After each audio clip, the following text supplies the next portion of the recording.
Now it's time to get on to our destination. First ever stealth camp spot. First ever. Where better to stealth camp than Home Depot? That's right. We're gonna sleep in a Home Depot parking lot tonight. Let's go.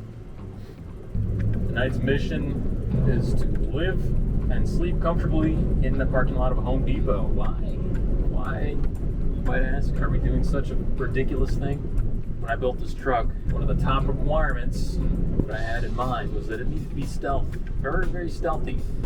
Which means we need to be able to get away with parking in places where nobody else can. And we need to put that to the test. Field testing, that is the point that I'm trying to make here. We are doing some field testing, ladies and gentlemen, of our stealth capabilities. I've probably made over 100 visits to Home Depot just in the process of building this truck. And we are finally at a stage now with the addition of the covering for the door here and some security cameras. We're finally at a stage where we can really, truly do stealth camping the right way. So we're going to take a little trek up to a different Home Depot. And this Home Depot is going to be even better for another reason, because they rent out trucks. So I'll basically be parking right next to a bunch of other box trucks.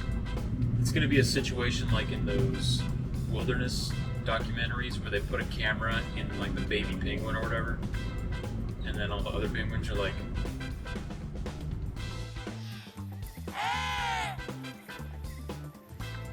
it's not a real penguin. Somebody's in there cooking some delicious food, air conditioning, and running water.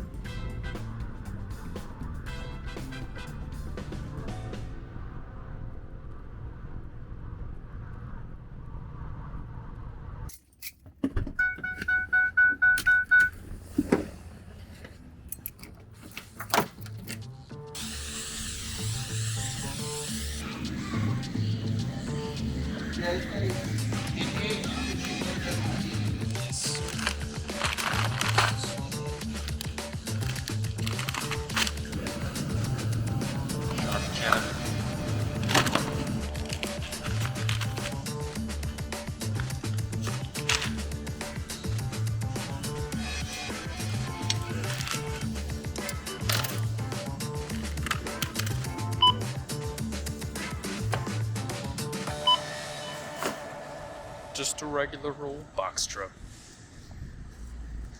Nothing to see here.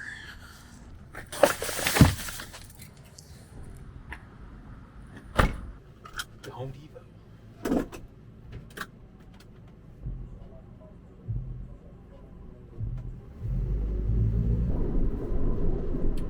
Okay, we are approaching the target. Home Depot's been spotted. I've got a visual. Gotta survive the suicide lane, and then we're in. There she is.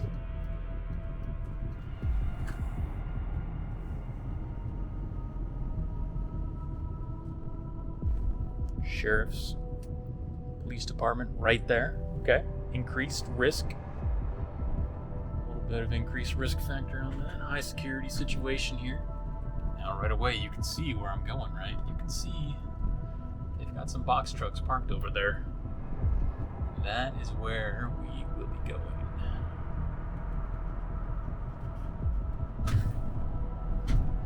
Some other commercial vehicles over here as well. I say we park it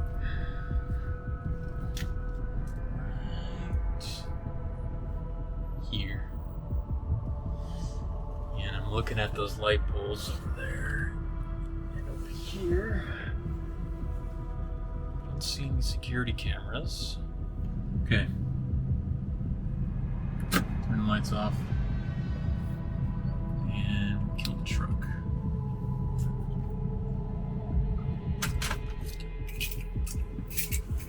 So as you can see behind me, we've got our fake workers vest here. Just another normal work truck, nothing to see here. And right next to that, we have our secret hidden door. It's going to take us back into the living area there. Now right now, it's not really a permanent door situation. It's just a piece of carpet with Velcro. There's somebody with an orange vest walking around. Closes at 10. Okay, good. So we got 40 minutes. 40 minutes. Oh, yeah, here comes Orange Vest Man. What's Orange Vest Man up to? Nobody knows. Here he comes. Let me see if I can get him on the camera. Looks like he's looking for carts. I think he's just a cart guy. So, basically sandwiched between two trucks here. Both of which I will say are much larger than mine, so I'm a little envious. Just gonna sit here and look suspicious for half an hour. I want to get a visual on the vest guy before I start loading up into the secret compartment. Oh, here's a spot sandwiched in between three similar trucks, two of which are much larger than me, one of which is roughly the same size. But you can start to see why I picked this spot. Like I said, the penguin. Oh, there's our vest guy. He's just getting carts. And to be honest, he probably does not care at all. Just opening my secret compartment, don't mind me.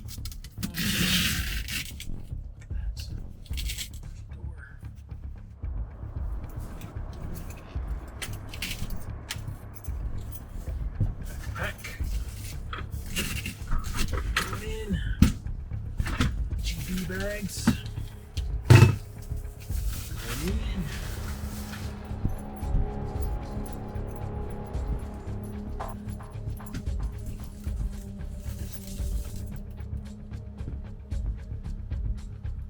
Anybody see me?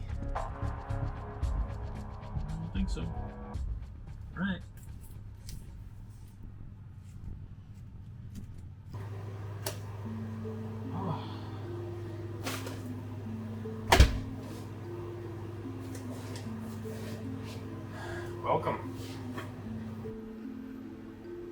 Welcome to the secret compartment, or should I say, apartment. Hidden in the back of the truck, we've got a full-on, tiny luxury apartment. Let's get this stuff unpacked.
Shower's not hooked up yet, but the toilet does work.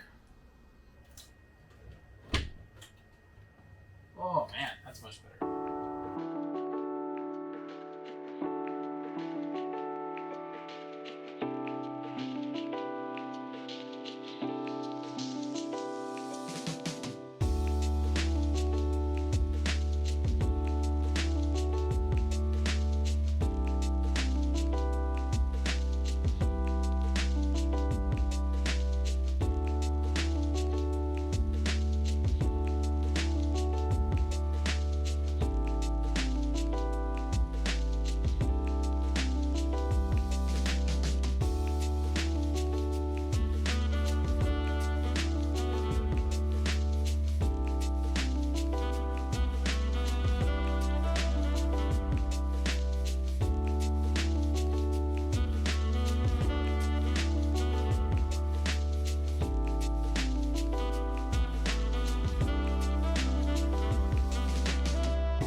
welcome to the first episode of Stealth Cooking in a Box Truck.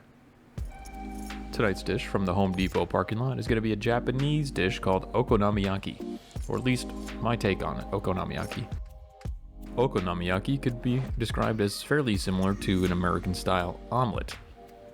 The main difference being, instead of folding the eggs and the ingredients over, it's cooked in more of the style of a pancake.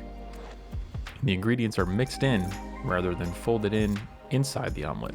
A real okonomiyaki from Japan actually does incorporate pancake batter as well, but the main ingredients are eggs and various vegetables, primarily cabbage. Now, the Japanese word okonomiyaki translates roughly to however you like it. So essentially, once you have a base of cabbage and eggs, you can put whatever you want inside this thing. Okonomiyaki is also generally made with noodles, but I'm substituting those for a base bed of rice instead. So we're letting all of our ingredients cook at a low heat here, and what we're trying to do is form a solid base for us to eventually flip this, again, like I said, in the style of a pancake. Got to make sure also that you've got a nice non-stick pan with plenty of butter in there, because if you can't flip your okonomiyaki properly, you're basically going to end up with scrambled eggs. And although I have flipped entire okonomiyakis before, we're dealing in a confined space and I don't want to make too much of a mess, so I'm going to go ahead and just cut this into quarters and then flip those individually.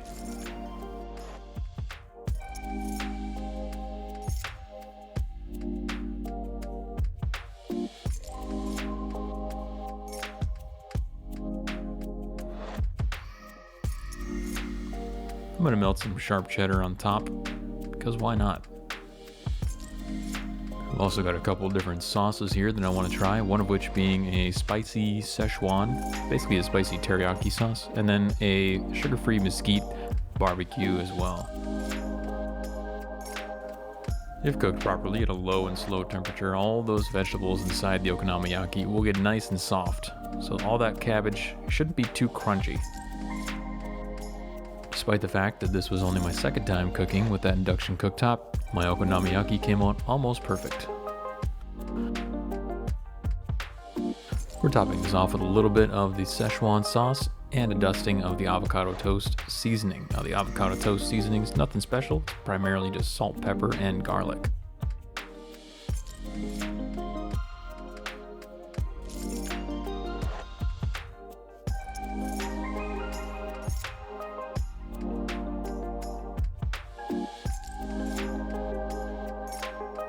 In the end, my personal preference was the barbecue sauce. This turned out great, and yes, I did end up eating the entire thing.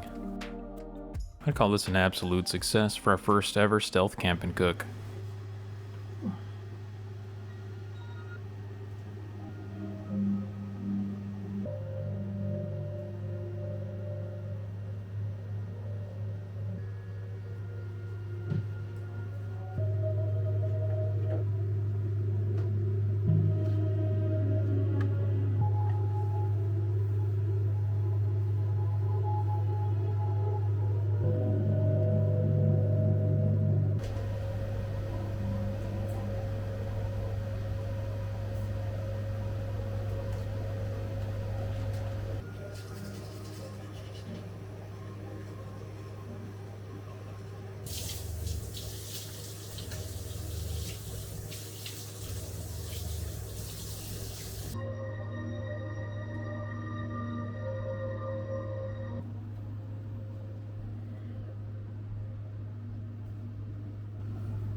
Here's the Home Depot, where doers get more done. Good night.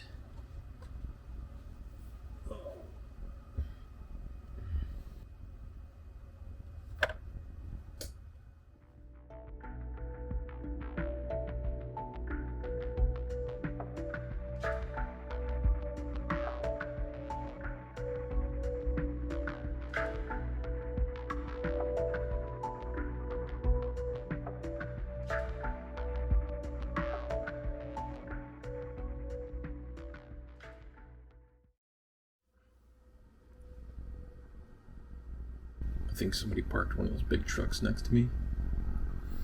Air brakes went people getting in and out of cars right next to me. Normally I don't care about trucks pulling up next to me, but in my brain there's a high probability that everything's a tow truck, right? And they're coming to pull me away, but I'm not getting towed. So I can go back to sleep because I'm tired.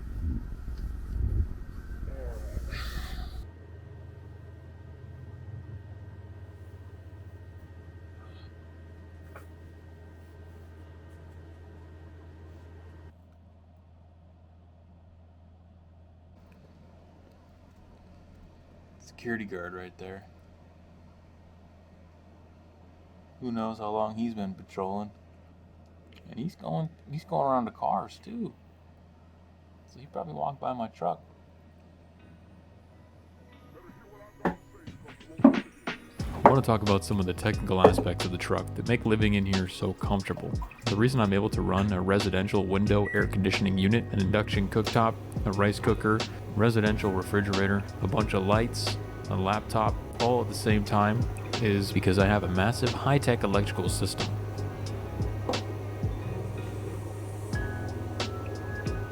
That money shot. I'm running a 3000 watt AC inverter connected to a 24 volt battery bank with 13,000 watt hours of charge capacity. Now, for those of you who don't watch van videos all day long like I do, let me translate to normal English. What this means is that I can run basically whatever I want, as much as I want. Traditionally, van life is associated with some kind of sacrifice, whether it be your electrical usage, your water usage, whatever it may be. Thought we were done. No. Triple. I wanted to break that trend and recreate something that's truly comfortable to live in. And part of that comfort is not having to worry about things like using up all of your battery. When you're cooking at home, you never have to worry about plugging in too many appliances at once, using up too much electricity, and I wanted to recreate that same feeling inside the truck. So what that means for me is that I can cook a big dinner like this using multiple different appliances and still know that I can run my air conditioner all night long and sleep in comfort, which is exactly what I did.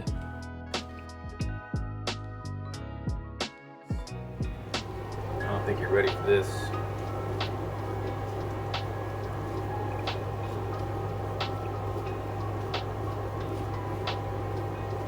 Even with my 5000 BTU window air conditioning unit running all night long, I still had 40% state of charge upon waking up the next morning. And by that time, the sun was already up and my 1.5 kilowatt solar array was already in the process of charging my battery bank back up to full.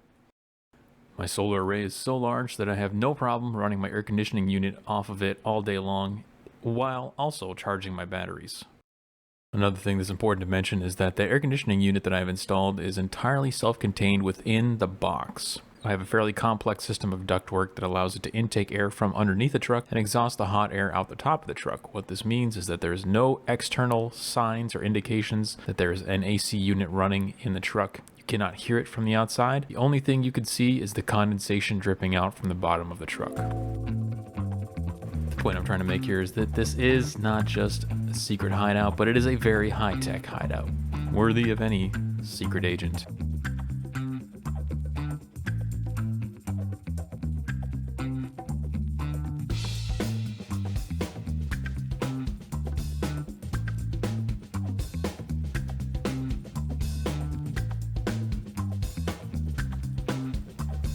Well, it's a mission accomplished. Now, I think there's one thing left to do.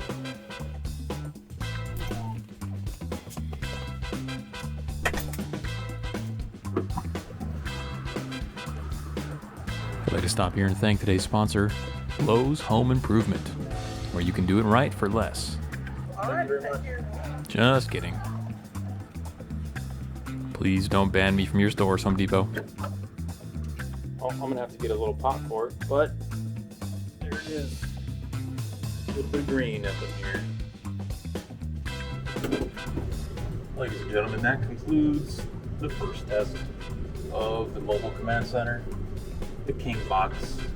I don't know what I'm going to call it yet, but we are 1 for 1. And it felt great after all that work I've done trying to build this thing up. Finally getting to use it. It was fun. Can't wait to do it again. Hope you guys join me on the next one. Thank you for tagging along on the first ever stealth camping adventure. One of many to come. So stay tuned. Make sure you guys subscribe. And don't forget to join my private community over at technobarbarian.locals.com. We've got a bunch of van enthusiasts and people building their own box trucks over there. So guys, we'll see you on the next one. I think I left my door open. Well, luckily I'm at the longest stoplight in Houston, so I've had time to pull this back, shut it